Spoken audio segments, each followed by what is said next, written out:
టాలీవుడ్లో పోయిన వారం క్రిస్మస్ బరిలో డిసెంబర్ 25న అర డజన్కు పైగా సినిమాలు రిలీజ్ అయ్యాయి. అందులో రోషన్ నటించిన ఛాంపియన్, ఆది సాయి కుమార్ నటించిన శంబాలా సినిమాలు నువ్వా నేనా అన్నట్టుగా బాక్సాఫీస్ దగ్గర మంచి దూకుడు మీద ఉన్నాయి.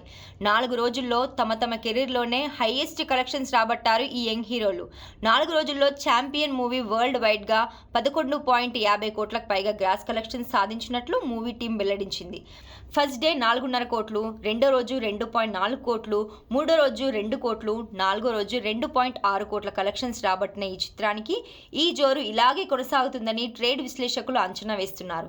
ఈ మూవీలో రోషన్ సరసన అనస్వర రాజన్ హీరోయిన్గా నటించగా ప్రదీప్ అద్వైతం దర్శకత్వం వహించారు. ఇక చాలా కాలంగా సరైన హిట్ లేక సతమతమవుతున్న ఆది సాయి కుమార్ శంబాలా మూవీతో కెరీర్ బెస్ట్ హిట్ కొట్టాడు. 4 రోజుల్లో వరల్డ్ వైడ్గా 10 కోట్ల గ్రాస్ రాబట్టింది శంబాలా. నిజానికి క్రిస్మస్ బరిలో ఛాంపియన్తో పాటు ఈషా, దండోరా, పతంగ్ వంటి చిత్రాలు పోటీలో ఉన్నాయి. కానీ మిగతా చిత్రాల కంటే శంబాలాకి ఎక్కువగా పాజిటివ్ టాక్ వచ్చింది. దీంతో మంచి వసూళ్లు రాబడుతోంది. ఈ విషయంలో ఆది సాయి కుమార్ ఫుల్ ఖుషీగా ఉన్నాడు.